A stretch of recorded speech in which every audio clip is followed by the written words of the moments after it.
Mais de 5.200 focos de incêndio já foram registrados esse ano, como disse Anice Ribeiro, aqui em todo o estado do Maranhão.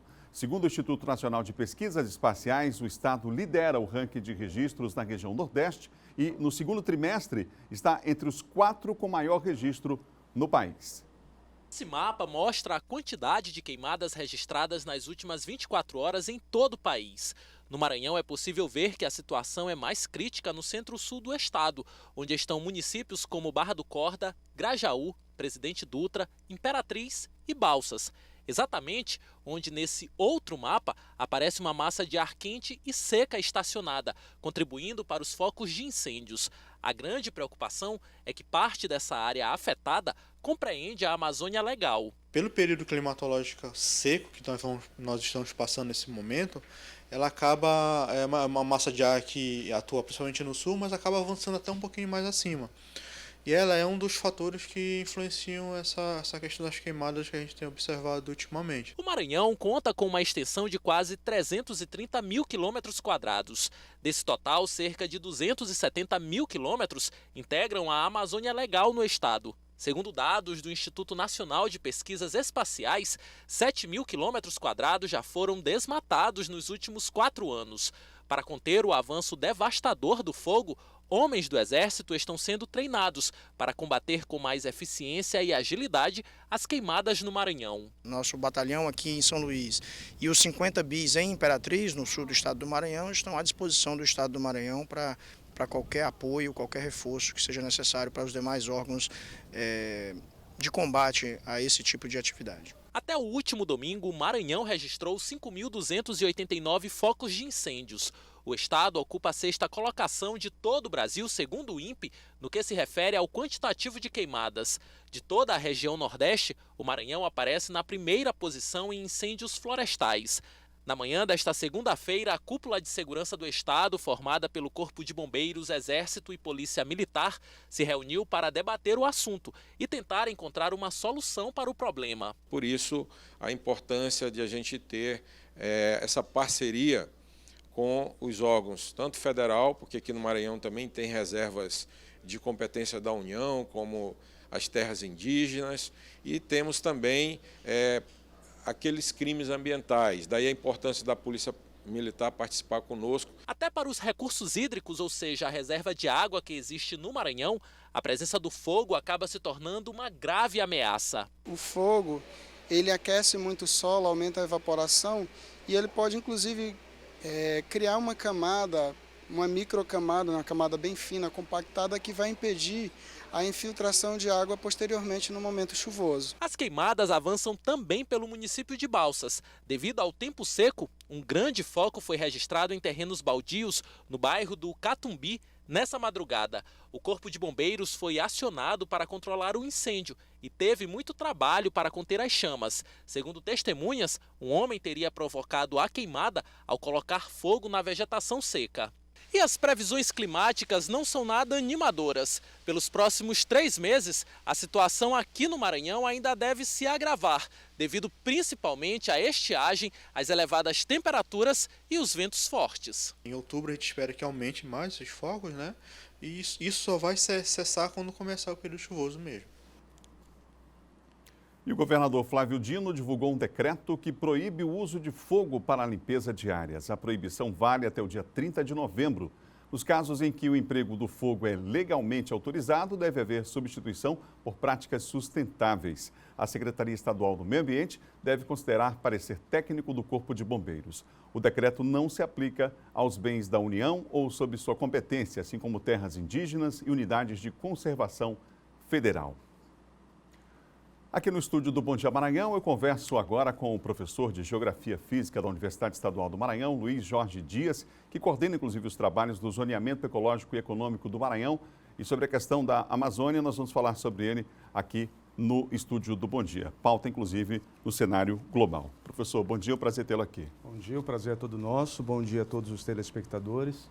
Professor, o zoneamento ecológico e econômico é um importante instrumento de orientação para a formulação, né, aí, em especial, e orientação em relação a políticas públicas, né, um instrumento extremamente importante que foi retomado, inclusive, com foco numa etapa pela área do bioma Amazônia aqui no estado do Maranhão, né? Como é que estão os trabalhos nesse zoneamento? Os trabalhos hoje estão bastante avançados. O zoneamento ecológico econômico é uma ferramenta indiscutivelmente estratégica para o planejamento e ordenamento territorial.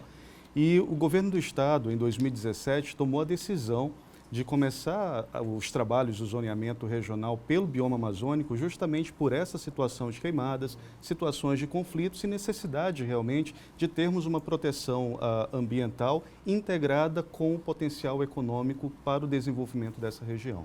Professor, o tema ganhou aí a pauta mundial, né? A reunião do G7 ontem reafirmando aí o compromisso com algumas atitudes práticas e a preocupação, claro, com esse bioma amazônico. Agora, o senhor entende que há um papel aí didático até de colocar em pauta um assunto que não deveria nunca sair do debate nacional e mundial, que é a preocupação com essa região?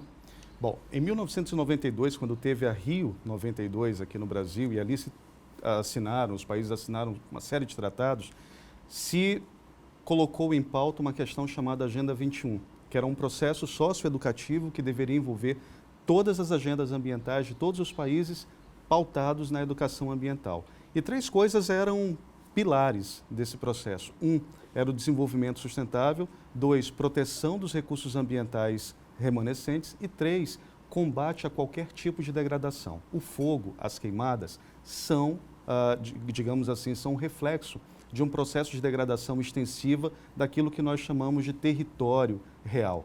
Esse território real, ele passa por processos diferenciados de uso e cobertura. Então, nós temos usos os mais diversificados para fins socioeconômicos e produtivos e usos os mais diversificados para a questão da proteção ambiental.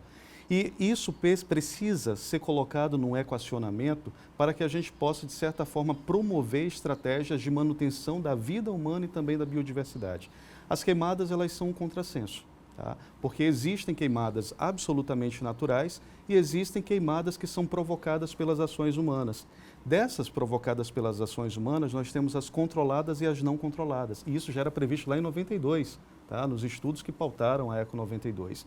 O que tem acontecido no bioma amazônico como um todo, que começa lá no Peru e acaba aqui no estado do Maranhão, leste-oeste, norte-sul, começa lá em Roraima e acaba na Bolívia, é justamente um predomínio atualmente das ações relacionadas às queimadas intencionais provocadas pelo homem, em detrimento daquelas que são naturais e que servem para remineralizar solos e também permitem com que nós tenhamos uma ciclagem de nutrientes. Professor, esse modelo não precisa ser revisto, ou seja, de acompanhamento, inclusive, da região. É claro que os números têm base científica, é extremamente importante o trabalho do INPE, mas, assim, esse modelo de acompanhamento, ao que parece, está falido, né? Porque os números mostram isso. Aqui no Maranhão, a gente tem um estado, por exemplo, que lidera o Nordeste em relação a focos de incêndio. Estamos na liderança de todos os estados da região.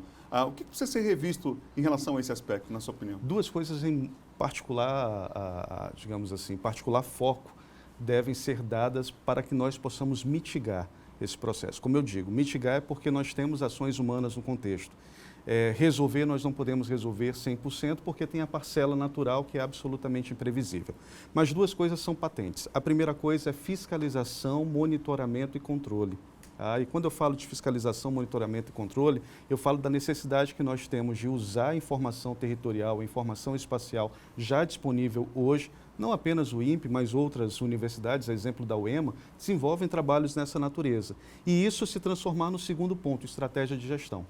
E quando eu falo de estratégia de gestão, é falar exatamente como corretamente fez o governador do estado ontem, assinar decretos que façam um controle, uma limitação das atividades relacionadas à queima, antropogenicamente falando, quer dizer, em função das ações humanas. Então, se eu não tenho essa aliança entre aquilo que é realmente o dado técnico-científico para monitorar, acompanhar e avaliar e transformar isso em políticas públicas, o problema ele não é resolvido. Agora, existem responsabilidades divididas aí, né? Uma responsabilidade do governo federal, do governo estadual, dos governos municipais, mas também do setor produtivo. Perfeito. Né? Como é que o senhor entende esse processo aí em relação a esse aspecto, no que cabe, inclusive, ao próprio setor produtivo? Bom, o setor produtivo, quando nós levamos em consideração os médios e grandes produtores, sobretudo, já existe uma certa sensibilização por parte deles com relação ao uso das queimadas, sobretudo pelo fato de que o seu produto ele acaba não sendo comercializado se nas suas terras há uma incidência muito grande de efeitos danosos como as queimadas. Inclusive com impacto no mercado mundial. A gente acabou de ver a Exatamente. sinalização do G7. Né? Exatamente. Sinalização do G7 e outros países também que já querem fazer o bloqueio da carne brasileira e de outros produtos que vêm do agronegócio. Mas o problema principal está justamente naquelas áreas próximas a territórios indígenas que, pelos conflitos, pelas pressões, tá? E aí não é apenas o pequeno, médio, grande, que querem pegar e converter o que a gente ainda tem de ecossistemas naturais amazônicos em áreas produtivas. Essas áreas, inclusive por lei, são protegidas, são chamadas de zonas de amortecimento, quer dizer, na borda das unidades de conservação e terras indígenas, nós temos um buffer, quer dizer, nós temos um território de 10 quilômetros de entorno, onde há uma possibilidade grande e real de intensificação legal das ações de fiscalização e controle. E isso é que os governos têm falhado. O governo do Maranhão, nos últimos 4 anos, tem trabalhado bastante nessas áreas.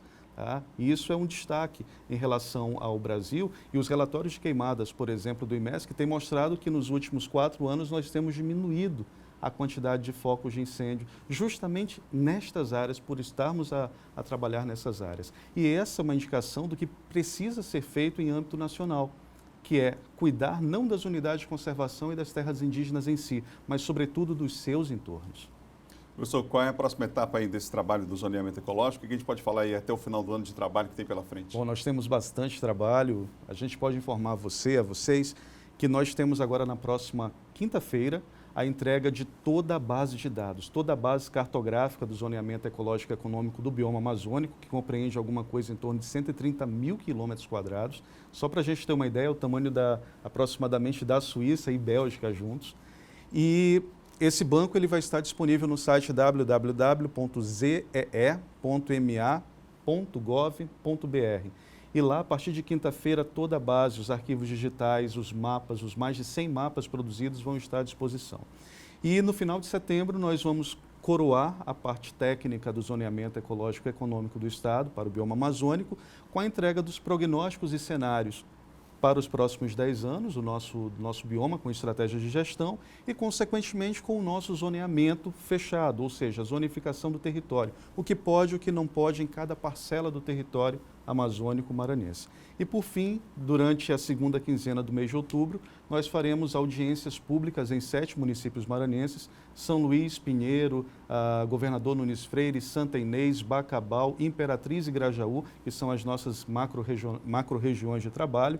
E lá a gente vai apresentar toda a sociedade maranhense o que é o zoneamento e quais são as suas colaborações. Após isso, vamos entregar a minuta do decreto de lei para o governador do Estado encaminhar para os trabalhos legislativos. Professor, muito obrigado pelas informações, pela participação aqui no Bom Dia Maranhão. Nós que agradecemos e estaremos sempre à disposição quando formos chamados. Obrigado mais uma vez.